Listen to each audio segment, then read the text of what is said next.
അമൃതം ഗബയ മാതാ അമൃതാനന്ദമയിയുടെ ആദ്യകാല ജീവിതം 3-ാം ഭാഗം. ഇത് മാതാ അമൃതാനന്ദമയിയുടെ ആശ്രമത്തെക്കുറിച്ചാണ്.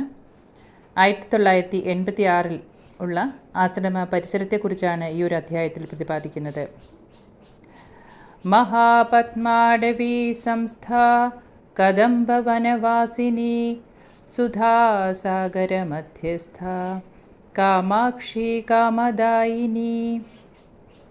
മാതാ അമൃതാനന്ദമയി ദേവിയുടെ ജന്മം കൊണ്ട് പവിത്രമായ ആലപ്പാട്ട് പ്രദേശത്തിൻ്റെ അതിശയകരമായ പുണ്യപ്രവൃത്തി പുതിയതൊന്നുമല്ല.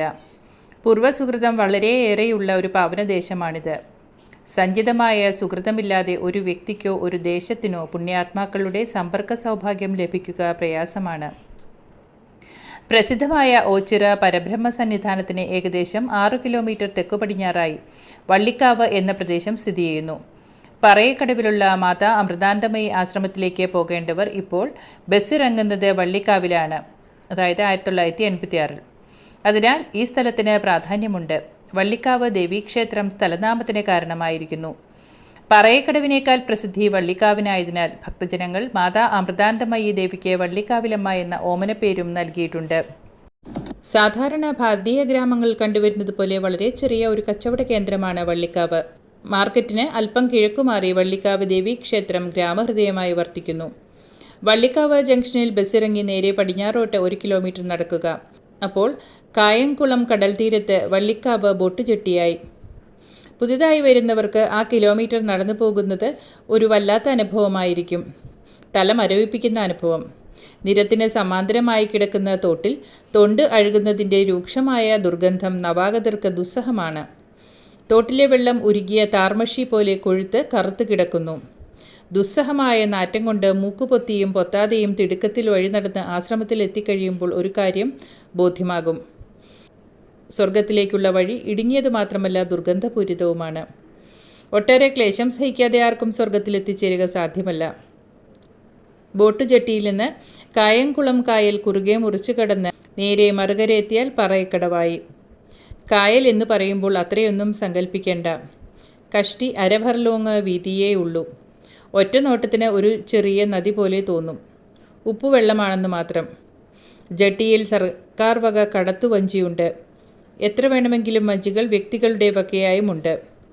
വ്യക്തികളുടെ വഞ്ചിക്ക് 10 പൈസ കടത്തുകൂലി കൊടുക്കണം.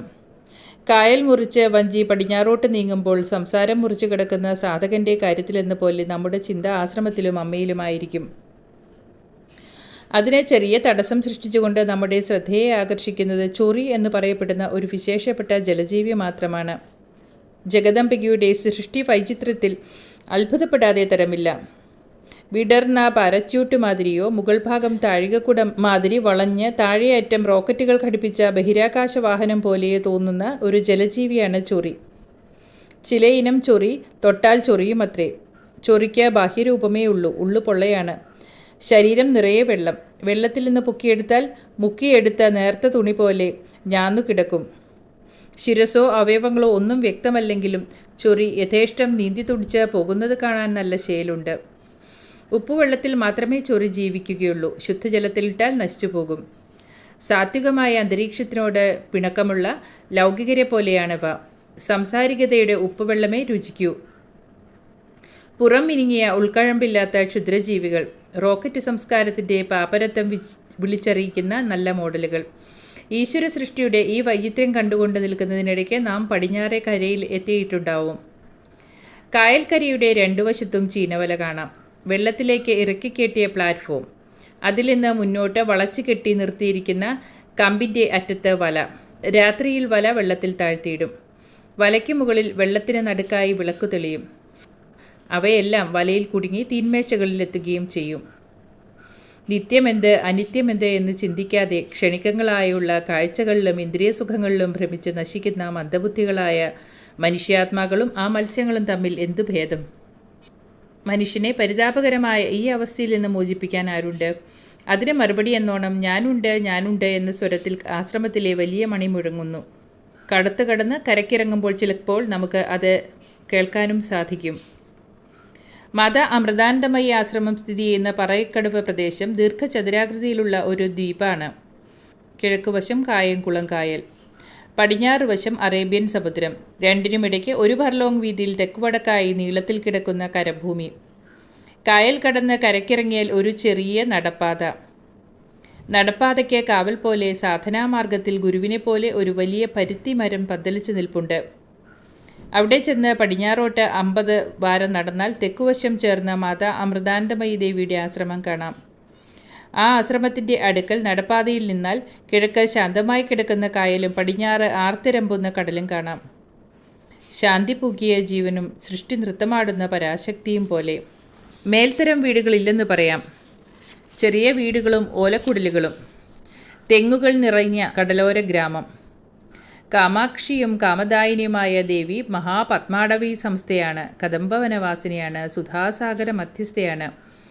മാതാ അമൃതാനന്ദമയ്യാകട്ടെ ഇവിടെ കേരവനവാസിനിയായി ഭവിച്ചിരിക്കുന്നു. ലവണജല മധ്യസ്ഥതയായി തീർന്നിരിക്കുന്നു. തെങ്ങുകൾക്കിടയിൽ അങ്ങിങ്ങ് അരയ സമുദായക്കാരുടെ പാർപ്പിടങ്ങൾ. എവിടെയും തൊണ്ടഴുകുന്ന നാറ്റം വമിക്കുന്ന കായൽ തോടുകൾ. തൊണ്ടു തല്ലുകയും കയർ പിരിക്കുകയും ചെയ്യുന്ന സ്ത്രീ തൊഴിലാളികൾ. വഞ്ചി ഇറക്കി കടലിലേക്ക് പോവുകയും മടങ്ങുകയും ചെയ്യുന്ന മുക്കുവർ. ലോകത്തോട് മമത വച്ചാൽ സഹിക്കേണ്ടി വരുന്ന കഷ്ടപ്പാടുകളുടെ വിവിധ മാതൃകകൾ. കടൽക്കരയിൽ കുത്തിമറിയുന്ന അരയക്കിടാങ്ങൾ. കാഴ്ചയിൽ കരുവാളിച്ച വികൃതരൂപങ്ങളെങ്കിലും പൂർവ്വപുണ്യം ഏറെ കാണണം. അല്ലെങ്കിൽ ഈ പുണ്യഭൂമിയിൽ ആശ്രമ പരിസരത്ത് തന്നെ അവർ വന്ന് പിറക്കുകയില്ലല്ലോ. ആ കുട്ടികൾ ചുള്ളികളും ചെഴികളും കൊണ്ട് വീട് കെട്ടി അച്ഛനും അമ്മയും കളിക്കുന്നത് കാണുമ്പോൾ മുതിർന്ന ലൗകികർ വളർച്ചയെത്താത്ത ശിശുക്കളാണെന്ന ഓർമ്മ ഉണ്ടായിപ്പോകും. കടൽക്കരയിലെ പുഴിമണലിൽ പതിഞ്ഞിരിക്കുന്ന കിഴവൻ മഞ്ചുകൾ. ജീവിത ക്ലേശങ്ങളിൽപ്പെട്ട് മതിയും കൊതിയും വന്ന് ഈശ്വര സങ്കേതത്തെ ആശ്രയമാക്കിയ ഗൃഹസ്ഥന്മാരെ പോലെ അവ കാണപ്പെടുന്നു. കടൽ തിരകളിൽ തുള്ളിക്കളിച്ച് മടുത്ത വഞ്ചികൾ ധ്യാനമഗ്നരായിരിക്കുന്നു. രാത്രികാലങ്ങളിൽ ധ്യാനത്തിന് പറ്റിയ സ്ഥലമാണ് കടൽക്കരയെന്ന് അവ നമ്മെ ഓർമ്മിപ്പിക്കുന്നു. ചെറുപ്പം മുതൽ എത്രയെത്ര രാത്രികളിൽ വള്ളിക്കാവിലമ്മ ആ കടൽ തീരത്ത് ധ്യാനമഗ്നിയായി കഴിച്ചിരിക്കുന്നു. ആ പുഴയുടെ വിശുദ്ധി ആരളക്കും. ആശ്രമത്തിലെ ബ്രഹ്മചാരികൾ അവിടെ പോയിരുന്ന് ധ്യാനിക്കാറുണ്ട്. മത്സ്യഭൂമി ധ്യാനഭൂമിയും പുണ്യഭൂമിയുമായി മാറിയിരിക്കുന്നു. ഒരിക്കൽ കൂടി മത്സ്യഗന്ധിയുടെ പരമ്പര ആത്മഗന്ധികളായി വ്യാസമഹിമയിലേക്ക് തിരിഞ്ഞു നോക്കി തുടങ്ങിയിരിക്കുന്നു. കടത്ത് കടന്ന് ആശ്രമത്തെ സമീപിക്കുമ്പോൾ അജ്ഞാതമായ ഒരു ആധ്യാത്മിക ശക്തി നമ്മെ വലയം ചെയ്യുന്നതും ആശ്വാസം നൽകുന്നതും അനുഭവവേദ്യമാകും. ആ അന്തരീക്ഷം ആധ്യാത്മികത നിറഞ്ഞതാണെന്ന് ആരും പറഞ്ഞറിയിക്കേണ്ടതില്ലല്ലോ. ആശ്രമമുറ്റത്ത് പ്രവേശിച്ചാൽ പറയുകയും വേണ്ട. ശാന്തി നിറഞ്ഞ അന്തരീക്ഷത്തിൽ നാം ബാഹ്യലോകം മറന്നുപോകും. എങ്ങും അനിർവചനീയമായ ഒരു ചൈതന്യം നിറഞ്ഞു നിൽക്കുന്ന അനുഭവം. അമ്മ ജനിച്ചു വളർന്ന ഓടിട്ട ഒരു ഇടത്തരം വീട്.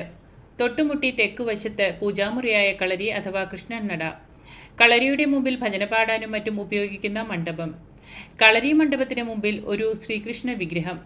കളരിക്ക് മുന്നിൽ ആരുടെയോ വക തെങ്ങിൻ തോപ്പും അതിലൊരു ഓലക്കുടിലും. ആശ്രമവുമായി വളരെ അടുപ്പമുള്ള ഉണ്ണിയും അമ്മയും താമസിക്കുന്ന വീടാണിത്. കളരിയുടെ മുന്നിൽ തൊട്ടുമുട്ടി തെക്കുകിഴക്കേ മൂലയ്ക്ക് ഒരു മൈലാഞ്ചി ചെടി പന്തലിച്ചു നിൽക്കുന്നു. അതിനു കീഴിൽ കുടുംബത്തിലെ യോഗീശ്വരൻ്റെ ചെറിയ കുരിയാല, അതായത് ഗുരുശാല. കളരിക്ക് തെക്കുവശം മുറ്റവും അതിനപ്പുറം ധ്യാനമന്ദിരമായ ഇരുനില കെട്ടിടവും. ഇവയെല്ലാം തൊട്ടുരുമി കൊച്ചു ഓലക്കുടിലുകൾ. ഈ കുടിലുകളിലാണ് ആശ്രമത്തിലെ ബ്രഹ്മചാരികൾ താമസിക്കുന്നത്. ഇവയിൽ ഒരു മുറിയിൽ ആശ്രമാധിപയായ അമ്മയും കഴിയുന്നു. കളരിക്കും ധ്യാനമന്ദിരത്തിനും ഇടയ്ക്കായി മുറ്റത്ത് ഒരു ചെറിയ തുറന്ന ഓടിട്ട ഹോളിനു മുന്നിൽ വേദാന്ത വിദ്യാലയത്തിൻ്റെ ബോർഡ് കാണാം. അവിടെ ബ്രഹ്മചാരികൾക്കുള്ള വേദാന്ത ക്ലാസുകൾ നടക്കുന്നു. ആശ്രമത്തിൻ്റെ കിഴക്കുവശം ഒഴികെ 3 ഭാഗവും മുറ്റം മുട്ടി തോടാണ്. അത്ര ശുദ്ധമൊന്നുമല്ലാത്ത വെള്ളം. ചെളി കെട്ടിയ അടിത്തട്ട്. തൊണ്ടു മൂടാൻ ഉപയോഗിക്കുന്നത് കൊണ്ട് നാറുന്ന വെള്ളം. തോടിനക്കരെ തെക്കും പടിഞ്ഞാറും സ്ത്രീകൾ നിരന്നിരുന്ന് തൊണ്ടു തല്ലുകയും കയർ പിരിക്കുകയും ചെയ്യുന്ന കാഴ്ച കാണാം. തൊണ്ടു തല്ലുമ്പോൾ ഭടോ ഭടോ എന്നുള്ള ശബ്ദം കൂട്ടമായി പൊങ്ങിക്കൊണ്ടിരിക്കും. ആശ്രമത്തിന് ചേരാത്ത സാഹചര്യമെന്ന് പറയാം. പക്ഷേ ഈ പ്രതികൂല സാഹചര്യങ്ങളെ മറികടന്നുകൊണ്ട് ആശ്രമത്തിൻ്റെ ശാന്തിയും വിശുദ്ധിയും നിലനിൽക്കുന്നു. അതിന് പ്രധാന കാരണം ആശ്രമാധിപയായ അമ്മയുടെ മഹത്വമാണ്. ആർത്തിരമ്പുന്ന കടലിൻ്റെ ഘനഗംഭീരമായ ഓങ്കാരധ്വനിയും അന്തരീക്ഷത്തെ മുഴുവൻ പവിത്രമാക്കിക്കൊണ്ട് ആശ്രമത്തിൻ്റെ പ്രതികൂല സാഹചര്യങ്ങളെ നിർവീര്യമാക്കുന്നുണ്ട്.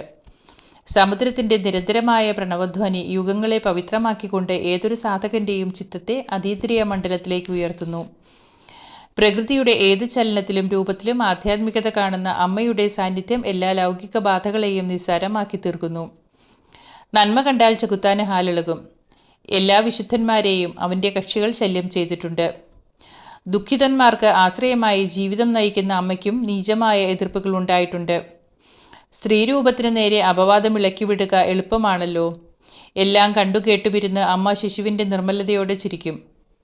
എന്നിട്ട് ആരോടൊന്നില്ലാതെ ശാന്തമായി പറയും, അവർ പറയുന്നതൊന്നും നമുക്ക് ബാധകമല്ല. ഓരോരുത്തരും അവരവരുടെ സംസ്കാരമനുസരിച്ചിട്ടാണ് ചിന്തിക്കുന്നതും പറയുന്നതും പ്രവർത്തിക്കുന്നതും. രാമനും കൃഷ്ണനുമെല്ലാം എത്ര സഹിച്ചു. ഒരു ലൗകിക ശക്തിക്കും ആ പവിത്രമായ അന്തരീക്ഷത്തിൽ കളങ്കം ചേർക്കുക സാധ്യമല്ല. 25 പരം വർഷങ്ങളായി ജപം, ധ്യാനം, ഭജനകീർത്തനങ്ങൾ, പൂജ, ശംഖനാദം, പൂജാമണിയുടെ മുഴക്കം, വേദമന്ത്രോച്ചാരണങ്ങൾ ഇവയെല്ലാം ഇവിടുത്തെ അന്തരീക്ഷത്തിലുണ്ട്. കൂടാതെ അമ്മയുടെ സാന്നിധ്യം കൊണ്ട് ആശ്രമ പരിസരത്തിൻ്റെ ഓരോ തരിയും ആധ്യാത്മികതയിൽ തുടിച്ചു നിൽക്കുന്നു. ആത്മീയ ശക്തിയുടെ സമ്പർക്കം കൊണ്ട് ആശ്രമ പരിസരത്തിലുള്ള മണ്ണിന് പോലും മാറ്റം വന്നിട്ടുണ്ട് എന്ന് അമ്മ പലപ്പോഴും പറഞ്ഞിട്ടുണ്ട്. അതുകൊണ്ട് അമ്മയുടെ ഒരു ഭക്തൻ ഇങ്ങനെ പാടുകയുണ്ടായി: കല്ലോലങ്ങൾ മുഴക്കിയിടും ഘനതരം ആഴി മൃദംഗധ്വനി, നല്ലോണം കരതാളമിട്ടു പ്രണവം പാടിയിടുമക്കായലും, പ്രേമക്കാറ്റിലുലഞ്ഞു നാമജപമായി കേരങ്ങൾ തൻ വ്യൂഹവും, ആത്മാനന്ദവിലാസ ഭൂമിതുതാൻ അമ്മയ്ക്കു ചേർന്നാശ്രമം. പ്രിയപ്പെട്ട സജ്ജനങ്ങളെ, 1986 അമൃതാനന്ദമയ ആശ്രമം എങ്ങനെയുണ്ടായിരുന്നു എന്നാണ് വിവരിച്ചിരിക്കുന്നത്. ഇപ്പോൾ അവിടേക്ക് പോകുന്നവർക്ക് അറിയാം എത്രയോ മാറ്റം വന്നിരിക്കുന്നു, എത്രയോ പുരോഗമിച്ചിരിക്കുന്നു. ആശ്രമത്തിൻ്റെ അന്തരീക്ഷവും ആശ്രമത്തിൻ്റെ പരിസരവുമെല്ലാം സാക്ഷാൽ പരാശക്തിയായിട്ടുള്ള ആ അമ്മയുടെ സാന്നിധ്യം കൊണ്ട് ആ ഒരു സ്ഥലം എത്രയധികം വികസിച്ചുവെന്നും എത്രയോ പേർ അവിടെ ഇരുന്ന് ആധ്യാത്മിക സാധന ചെയ്യുന്നുവെന്നും നമുക്കറിയാം. ഷിർദിയെയും പുട്ടപർത്തിയെയും പോലെ തന്നെ മഹാഗുരുക്കന്മാർ സ്ഥിതി ചെയ്യുന്ന സ്ഥലവും വളരെയധികം പുരോഗമിക്കുമെന്നുള്ളത് നമുക്ക് ദൃഷ്ടാന്തമായിട്ടുണ്ട്. ഏവർക്കും നന്ദി, നമസ്കാരം.